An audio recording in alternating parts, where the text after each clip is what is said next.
اللهم صل وسلم على سيدنا محمد وعلى آل سيدنا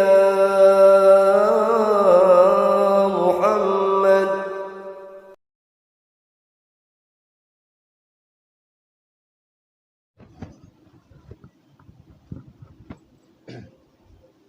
Assalamualaikum warahmatullahi wabarakatuh.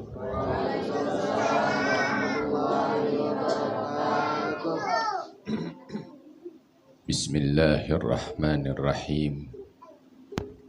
Allahumma salli wa sallim wa barik ala sayyidina Muhammadin al-Fatih lima ughliqa al-khatim lima sabaq ناصر الحق بالحق والهادي إلى صراطك المستقيم وعلى آله وصحبه حق قدره ومقداره العظيم. اللهم أخرجنا من ظلمات الوهم وأكرمنا بنور الفهم وافتح علينا بمعرفة العلم وحسن أخلاقنا بالحلم وسهل لنا أبواب فضلك وانصر علينا من خزائن برحمتك يا أرحم الراحمين. Alhamdulillah, summa alhamdulillah. Puja dan puji syukur tak lupa kita aturkan kehadirat Allah Subhanahu wa Ta'ala.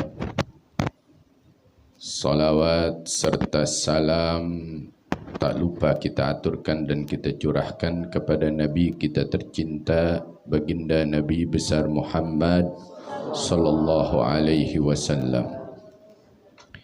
Hadirin wal hadirat rahimakumullah. Mari kita lihat satu demi satu pertanyaan. Ini pertanyaannya lumayan banyak nih, tumben. Mintanya 3, 4 jadi 8, luar biasa. Tapi jangan sampai diborong sekarang semua. Bulan depan nggak ada. Bismillahirrahmanirrahim. Apakah sah berdoa dengan bahasa sendiri? Contohnya bahasa Indonesia. Sah kalau memang betul-betul kagak bisa bahasa Arab. Ya, dia belum bisa nih. Tapi jangan selama-lamanya bahasa Indonesia. Dia wajib belajar. Selagi belum bisa, sah. Boleh aja. Tapi dia mesti belajar. Tapi kalau dia nggak mau belajar, yang dari sah jadi tidak sah. Yang tadinya diperbolehkan jadi tidak diperbolehkan. Lughatul Arabiyyah lughatul jannah. Ya, bahasa Arab itu bahasanya surga. Nanti nih kita kalau udah masuk surga, yang biasa ngomong bahasa Jawa nggak ada lagi bahasa Jawa di surga. Ya, bahasa Indonesia nggak ada, Jerman, Inggris, Cina nggak laku deh. Semua penghuni surga lughatul Arabiyyah. Jadi kalau antum mau tahu lughatul jannah, bahasanya surga tuh bahasa apa? Arabiyyah, bahasa Arab. Jadi jangan sampai nggak bisa kita, nggak tahu dan nggak mau belajar. Ya, dunia kita kejar bahasa Inggris, bahasa Cina, ya. Yang diterima di sisi Allah bahasa Arabiah. Jadi sah bagi mereka yang belum bisa sama sekali. Tapi ingat, belajar untuk bisa, untuk mengerti, untuk paham. Jangan sampai dari sah menjadi tidak sah karena tidak ada keinginan untuk belajar. Yang kedua, apakah betul kalau istri kesal, marah, sebel sama suami, semua pahala istri itu hilang? Percuma sholat, ngaji, puasa, tapi diam-diaman sama suami. Kalau suami istrinya sama-sama sakit gigi, nggak bisa ngomong, nggak apa-apa, diem-dieman. Ya, kenapa diem-dieman? Sakit gigi dia. Ya.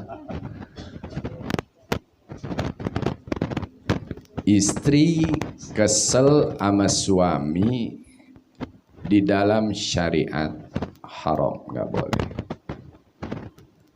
Kesel, marah, diemin suami di dalam syariat nggak boleh. Kita capek nih, si istri capek, suami pulang kerja mau makan, minta bikinin teh segera, itu kebaikan, nggak boleh. Jangan ngomong bikin diri sono, itu aja udah dosa, ya. Karena begitu kalimat aku terima nikah dan kawinnya Fulana binti Fulan dengan mahar sekian, si istri itu surganya di bawah telapak kaki suami, udah nggak di bawah telapak kaki orang tua. Ya, surga si anak wanita itu udah nggak ada di kaki orang tuanya, tapi di kaki suaminya.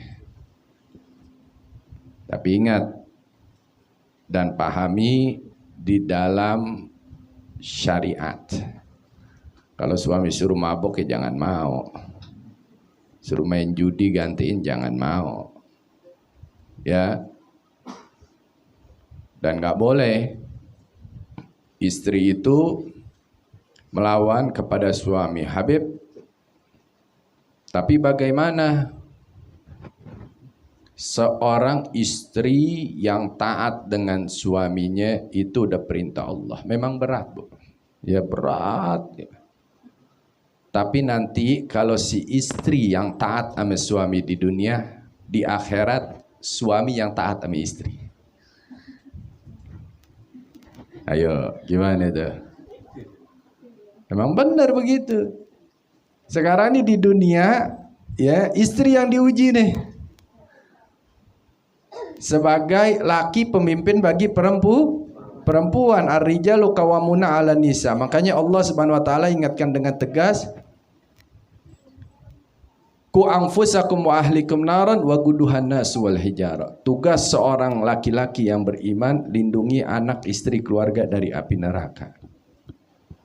Ya, istri yang taat sama suami, yang cinta sama suami, nurut dan dengar dengan suami di dalam segala bentuk kebaikan, kelak itu istri akan menjadi penyelamat bagi suami di surga. Jadi pemimpin beda. Jadi jangan dianggap wanita itu wah di ini namanya laki. Enggak, ntar di akhirat beda. Perempuan jadi pemimpin, kita enggak. Gantian lagi. Ya. Makanya ada satu cerita di Bondowoso apa situ Bondo tuh. Ini wanita sabar, suaminya nggak bener, ya suaminya ya begitu dah dalam maksiat kepada Allah. Tapi ini wanita ame orang tuanya, ame tetangga, ame temen, ame kawan udah dibilang, udah lu ceraiin dia tuh laki macam apa? Main tangan. Hari-hariannya kagak bener. Tapi apa yang dilakukan sama si wanita ini? Sama si istri ini? Dia doain nih suaminya. Didoain terus suaminya gak putus. Ya ujiannya tuh wanita soleha tuh. Ya luar biasa. Sampai anaknya kesel. Anaknya aja bilang sama ibunya, udah deh bu, ayah lepas aja deh. Tapi si istri gak mau. Singkat cerita meninggal dua nih laki nih. Apa kata orang desa? Laki-laki situ, alhamdulillah dia meninggal, gue bisa lamar tuh perempuan. Ya abisnya dulu dibujuk cerai kagak mah. Nggak mau, disuruh tinggalin laki-laki begitu. Dilamar sama siapa aja di satu desa nggak mau. Terus setiap habis sholat dia ngaji, pahalanya dihadiahin buat si suami. Meninggal dunia lah nih istri. Begitu meninggal dunia ada wasiat, dia nggak mau dikubur di mana-mana kecuali di samping kubur suaminya.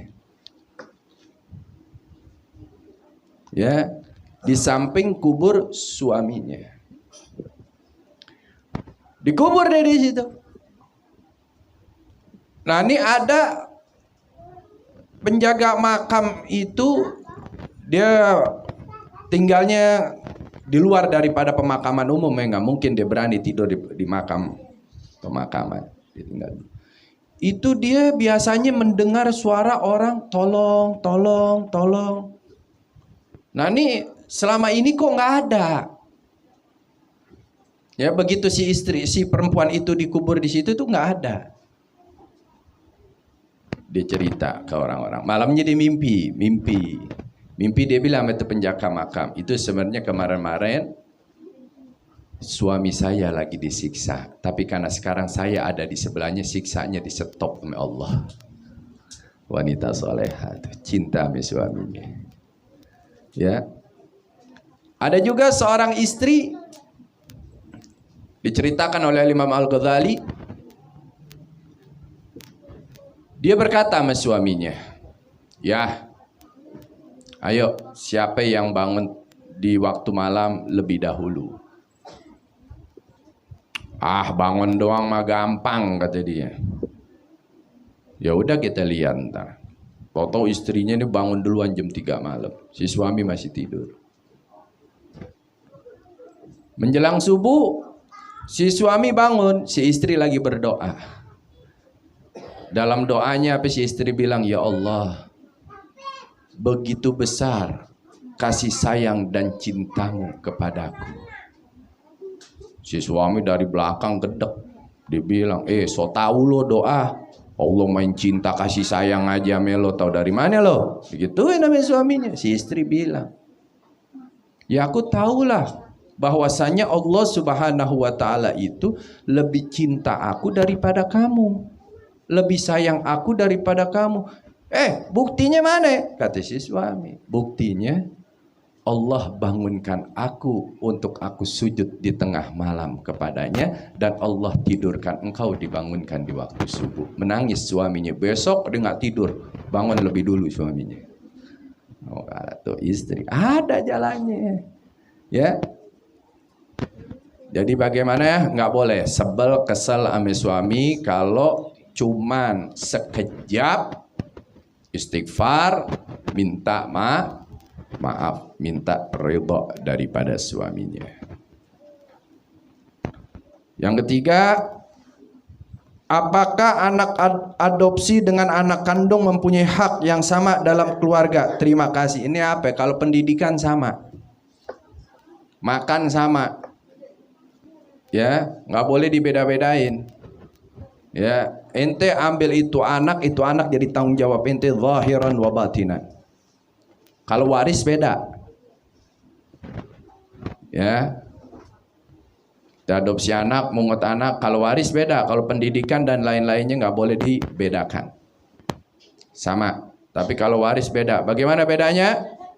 Kalau dia nggak dapat wasiat, berarti dia nggak dapat hak di dalam waris. Ya. Tapi misalnya kita punya tanah berapa? 500 meter. Ya, kita ambil anak satu di yayasan. Kita tulis surat. Di dalam wasiat itu kita hadiahkan 100 meter untuk yang anak adopsi. Selebihnya untuk anak kandung. Dibagi secara waris. Baru dia dapat hak. Tapi kalau sama sekali nggak ada penguat untuk dia, maka dia sama sekali nggak dapat. Tapi pendidikan, makan semuanya sama rata. Ya, nggak boleh bedakan. Begitu belum ada anak, disayang banget, apa maunya dibeliin. Begitu Allah kasih anak, disingkirin anak adopsi. Naudzubillah, summa naudzubillahi min dzalik, kagak boleh. Ya. Apakah hukumnya menunda pemakaman mayat? Ngapain ditunda-tunda? Dipercepat. Haram. Kalau nggak ada sesuatu di dalam syariat, ya. Kalau ada yang ditunggu anaknya, apa suaminya, apa siapa, tidak masalah, ya. Tapi juga jangan terlalu lama sekali, ya. Kalau ada orang di luar Islam, agama lain, dia sampai 3 hari ditaruh dulu di dalam kamar, katanya disiksa malaikat. Hebat. Ya, jangan diikutin deh. Ya, nunda daripada pemakaman. Kalau nggak ada yang ditunggu, dipercepat lebih baik. Oh, meninggal asar, malam kubur malam, nggak jadi masalah. Ya, nggak bagus malam, jalannya bahaya, ininya bahaya. Paginya kubur. Kalau udah nggak ada yang ditunggu, selesai. Ya. Hukumnya memakamkan 2 jenazah dalam atau lebih dalam 1 liang lahat. Dalam 1 liang 2 jenazah. Mazhab Syafi'i nggak boleh. Kecuali darurat. Nggak ada tempat lagi daripada dikubur berdiri. Ya, nggak masalah. Ya, tapi diutamakan mahram dulu. Ya, suami istri aja dalam 1 lubang nggak boleh. Suami istri kalau mahram nggak bisa nikah. Ya, ayah dengan anak perempuan nggak apa-apa. Tapi mesti dilihat dulu. Ya, kalau masih banyak tempat, banyak lubang, tidak boleh kita dijadikan 1 lubang.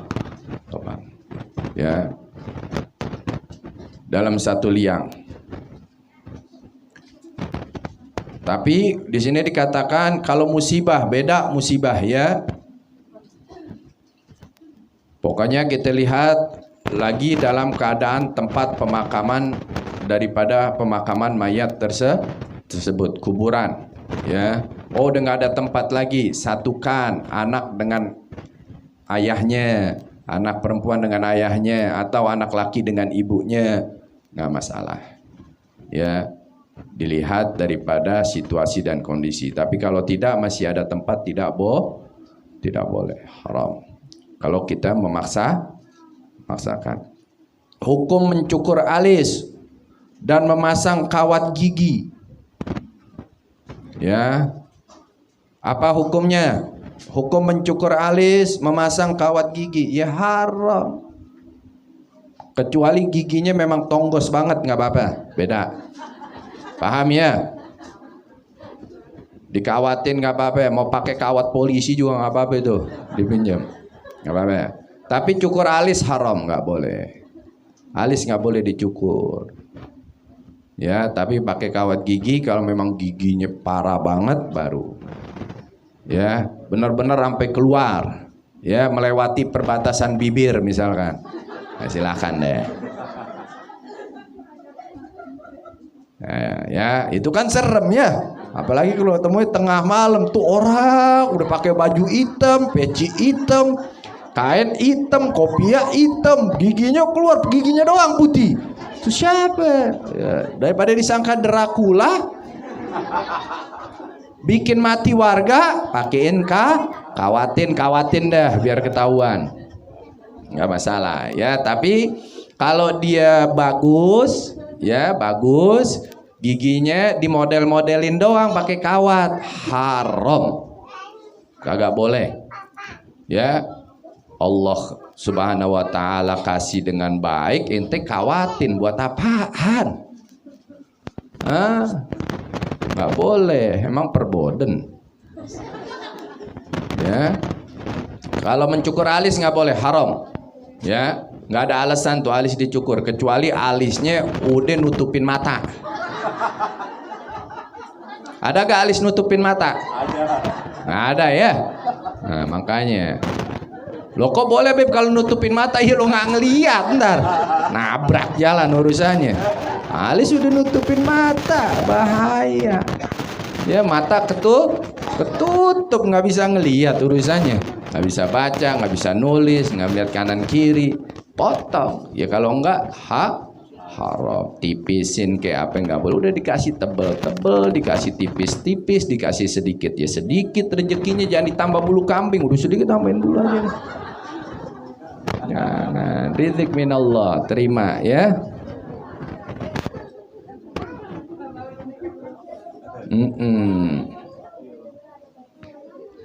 Lalu ada orang yang rajin ngaji tapi suka berantem. Oh, hebat. Menyakiti tetangga, dendam, menyumpai dan memfitnah. Apakah sholat dan amal-amalnya diterima? Diterima atau nggak diterima urusan Allah. Ya. Tapi kalau kita udah lihat zahirnya seorang itu baik, berarti sholatnya juga nggak benar. Sholatnya benar. Tapi kalau udah zahirnya nggak baik, berarti sholatnya juga nggak benar. Ya, nggak mungkin dia bisa khusyuk ibadah kalau dia masih suka ngomongin orang, masih suka berantem, masih dengki sama orang. Nggak mungkin dia punya sholat khusyuk. Nggak mungkin dia punya amal ibadah ikhlas. Nggak mungkin. Bisa kita lihat. Nah, jadi bagaimana sifat buruk kita rubah untuk menjadi baik sehingga semua pekerjaan baik kita menjadi sempurna. Ya. Pekerjaan baik kita akan menjadi sempurna, ya. Ada seorang wanita luar biasa di dalam kitab Ihya Ulumuddin tuh Imam Ghazali. Dia rajin beramal. Santunin yatim. Amalnya luar biasa ya, kawan. Luar biasa. Puasa sunnahnya apa? Tapi begitu dimakamkan, sang adek nih pulang ingat dia punya kantong uang jatuh di kubur kakaknya, lupa dipungut, dibalik lagi. Dia bilang sama tukang gali kubur, tolong gali, singkat cerita ya. Digali itu kubur, dia melihat jenazah kakaknya itu lagi dililit sama seekor ular yang terbuat dari api. Dia lari pulang. Dia bilang sama ibunya, "Bu, kakak ini ibadahnya rajin kan?" "Wah, rajin luar biasa.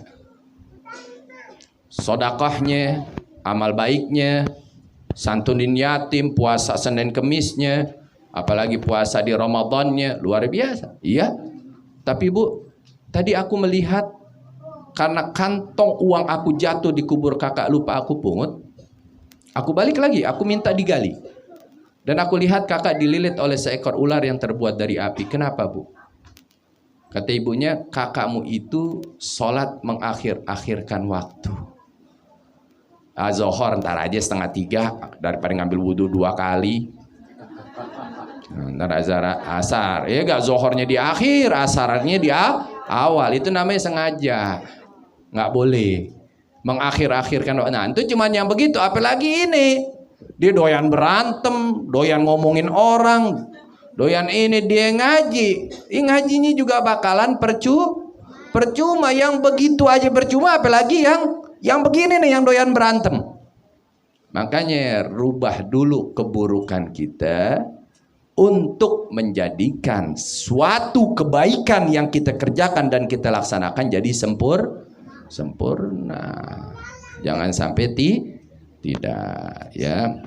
Jadi orang yang suka berantem, menyakiti tetangga, dendam, memfitnah, apakah sholat dan amal-amalnya diterima? Ya, kalau lihat secara zahir, Allah akan tolak semua amal pekerjaan baiknya lantaran ada satu daripada keburukan yang dia kerjakan. Ada warisan dari orang tua yang sudah meninggal. Iya, warisan udah meninggal. Kalau belum nggak boleh. Hadiah ya, nggak boleh. Kalau masih hidup bukan warisan tuh. Ya. Tapi anak-anaknya ribut. Ada yang mau dijual, ada yang tidak mau dijual. Yang jadi pertanyaannya bagaimana untuk mendapatkan ridhonya? Bagi udah, namanya warisan bagi. Mau diapain? Mau ngotot kita tempatin? Kesian. Ada yang satu butuh. Kita nggak butuh, tapi kita punya adik butuh. Kecuali kita punya duit, lo butuh buat apa? Buat usaha nih, pakai duit kakak. Kalau kita nggak bisa kasih, dia ada hak waris di situ. Bagi. Nggak boleh kita tunda-tunda, jadi haram kita. Ya. Yang dipertanyakan bagaimana untuk mendapatkan ridhonya dari orang tua yang sudah tidak ada dengan warisan yang sudah ditinggalkan. Nah itu untuk dapat ridhonya bagi. Jangan orang tua udah masuk kubur bawa dosa ditambah beban. Anak yang hidup bukan doain di berantem gara-gara warisan. Kata orang tua, nyesel gue ninggalin rumah ninggalin doa dulu. Betul gak? Bagi. Ya, jangan kita ngotot mempertahankan daripada warisan tersebut, dan kita bikin hak yang ada dari saudara atau saudari kita sehingga dia lacur dunianya, hancur dunianya. Jangan. Ya, kalau dia udah hancur dunianya, dia akan jauh dari Allah dan Rasulnya, akhirnya emosi, akhirnya sesuatu yang Allah tidak ridha, ya. Nah, jadi kalau ada waris, ya, daripada terjadi keributan dan lain-lainnya, untuk mendapatkan keridhonya buru-buru dikelarkan secara syariat, bukan secara bagi rata, bukan kue, ya. Warisan itu bukan kue, ya, bagi secara syariat. Misalkan contoh, kalau sudah dibagi secara syariat, secara aturan, secara hukum, laki 2 misalkan, kan begitu ya, 2 kali lipat, si perempuan 1. Begitu sudah dibagi secara syariat, misalkan aneh lihat saudari wanita aneh ini hidupnya susah, ya, ekonominya susah. Karena aneh dapat 2, padahal nih yang satu hak aneh, yang satu aneh untuk membantu ekonomi daripada saudari wanita aneh. Aneh bilang sama dia, nih, karena dapat 2, nih 1 kakak hadiahin buat adik, ambil, dibagi dulu. Begitu daripada dapat haknya baru. Nah, tapi ada lagi saudara laki yang 1, dia kagak mau ngasih, itu hak dia. Aneh ngasih, nih, ambil, namanya hadiah, tapi warisnya dibagi dulu. Kalau ada yang mau kasih ke adiknya, atau ada juga adik lakinya atau kakak lakinya, ya, kakak lakinya mampu, hebat, ya, luar biasa lah, dunianya tertutup, ya, tetap apakah dikurangkan haknya? Nggak boleh, tetap bagi dulu. Urusan dia mau kasih kepada saudara atau saudarinya yang susah, itu urusan pribadi dia. Ya, tapi ingat, bukan urusan dia, itu menjadi tanggung jawab saudara laki-laki kepada saudari perempuan. Dibagi dulu. Nah, nanti kalau dia mau hadiahkan, atau dia bilang, udah, kehidupan dunia kakak ini udah tertutupi, ini hak kakak hadiahkan kepada adik. Semuanya, bukan 1 aja, dua-duanya. Yang dia dapat 2 kali lipat, diserahkan semua. Tapi dia nggak putus tanggung jawab. Ya, dibagi ini ke adik-adiknya. Nah, ini dari 2 kali lipat kakak dapat sekitar 600 juta. Karena punya adik 3, kakak bagi lagi 200. Jadinya apa? Waris bukan? Bukan, hadiah.